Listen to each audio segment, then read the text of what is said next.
Autant de misère. C'est pourtant Haïti qu'on a surnommé la perle des Antilles, mais comme vous allez le voir, cette perle reposait sur un collier qui a plutôt servi à étouffer le peuple haïtien. Comment en est-on arrivé là? D'abord, un peu de géographie. Haïti est situé dans les Grandes Antilles. Le pays partage l'île d'Hispaniola avec la République dominicaine. Haïti est classé 160e sur 175 selon l'indicateur de développement humain des Nations unies. Ça vous explique pourquoi ce pays, Haïti, est le plus pauvre des Amériques. Mais qu'est-ce qui explique cette descente aux enfers? Il y a 3 éléments historiques que nous allons vous raconter. D'abord, il y a son histoire coloniale. Il y a aussi l'isolement dans lequel les autres pays ont condamné Haïti dès sa naissance. Et enfin, il y avait l'existence d'élites prédatrices qui n'ont jamais donné aucune chance au peuple haïtien.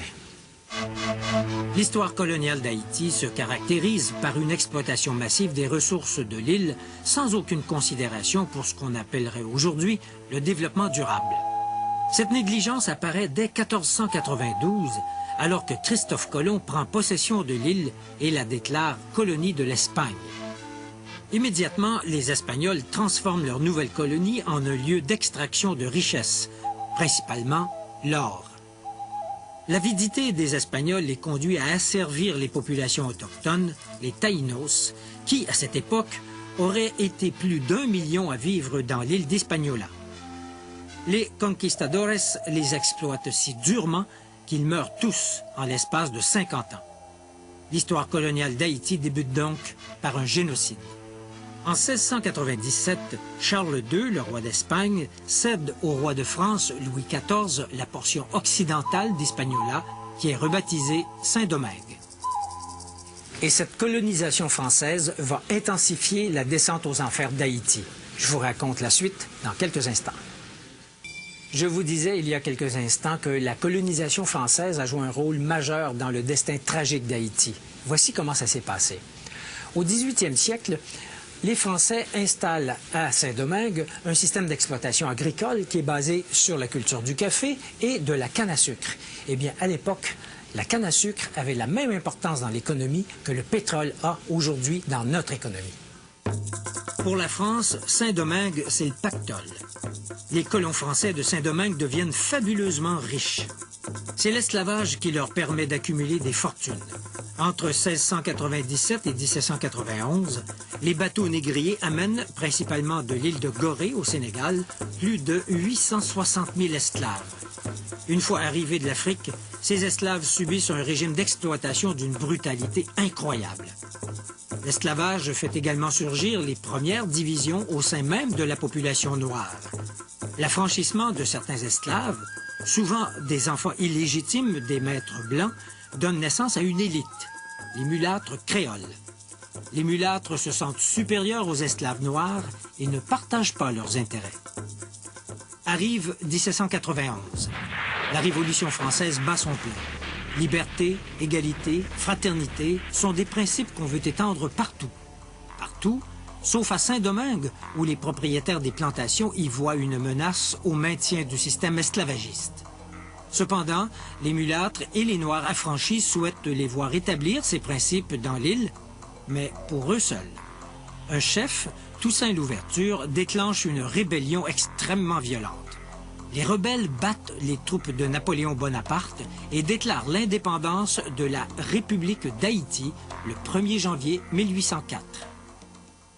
Haïti, ou Haïti, comme on disait à l'époque, c'est le nom que les indigènes Taïnos donnaient à leur territoire. Ça veut dire pays de montagne. Mais le prix payé par Haïti pour acquérir son indépendance est absolument astronomique. L'économie du pays est dévastée. Haïti aurait peut-être pu s'en sortir si d'autres pays avaient accepté de l'aider, mais ce ne fut pas le cas. Au contraire, épouvantés par l'idée absolument subversive à l'époque qu'une république soit dirigée par des Noirs, les puissances de cette époque isolent diplomatiquement et économiquement Haïti. 2 exemples de l'isolement d'Haïti. Le Vatican n'établit des liens qu'en 1860 avec une république officiellement catholique, mais noire, et il faut attendre 1862, en pleine guerre de sécession américaine qui provoquera l'abolition de l'esclavage, pour que les États-Unis reconnaissent Haïti. Quant à la France, elle refuse de reconnaître l'indépendance d'Haïti. Pour convaincre la France d'accepter son existence, le gouvernement d'Haïti est forcé de verser une compensation que le gouvernement du roi Charles X fixe en 1825 à 150 millions de francs or. Même si cette somme est ramenée à 90 millions de francs or, c'est un coût additionnel asséné à l'économie d'un pays déjà à genoux. Haïti honore sa dette qu'elle finira de rembourser en 1938. Pour se sortir du gouffre, Haïti aurait eu besoin que ses élites proposent un projet de reconstruction nationale. Or, ça n'a pas été le cas. La nouvelle classe dirigeante, qui est formée de mulâtres créoles et des rares familles blanches demeurées dans l'île, perpétue l'exploitation des classes laborieuses, tout en interdisant à ces classes laborieuses, qui forment la majorité, l'accès au pouvoir. Les gouvernements se succèdent d'un coup d'État à l'autre, mais une chose demeure, le refus de la classe dirigeante de partager le pouvoir avec le peuple. À ce cycle d'instabilité s'ajoute l'occupation par les Américains entre 1915 et 1934. Les Américains laissent aux Haïtiens un héritage empoisonné, une armée professionnelle haïtienne qui amplifie la répression. Arrive 1957. Cette année-là, un médecin noir, François Duvalier, joue sur le ressentiment de la population noire pour se faire élire président. Duvalier aurait pu inaugurer une ère démocratique dans le pays. Il ne l'a pas fait. Au contraire, il établit une dictature qui élimine avec férocité toute dissidence. C'est l'époque des tontons macoutes et de l'exil d'une partie de la population haïtienne, surtout les mieux éduqués. Son fils, Jean-Claude, qui lui succède, est renversé en 1986.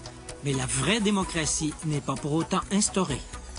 Depuis cette époque, la démocratie est fauchée chaque fois qu'elle tente de sortir de terre. L'espoir a longtemps reposé sur les épaules de Jean-Bertrand Aristide, un prêtre proche des masses et qui prêche une meilleure répartition des pouvoirs et de la richesse. Une fois au pouvoir, Aristide n'arrive pas à réaliser ce projet.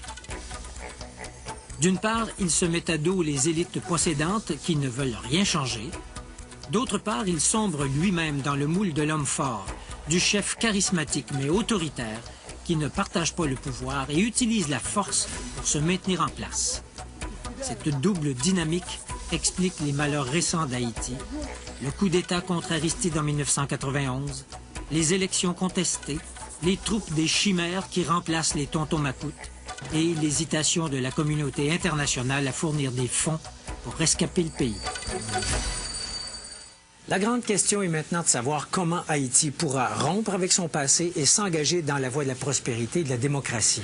Il est évident que la communauté internationale aura un rôle à jouer dans cette tâche de réanimation. Mais pour rendre son éclat à la perle des Antilles, il faudra beaucoup de doigté et beaucoup d'argent.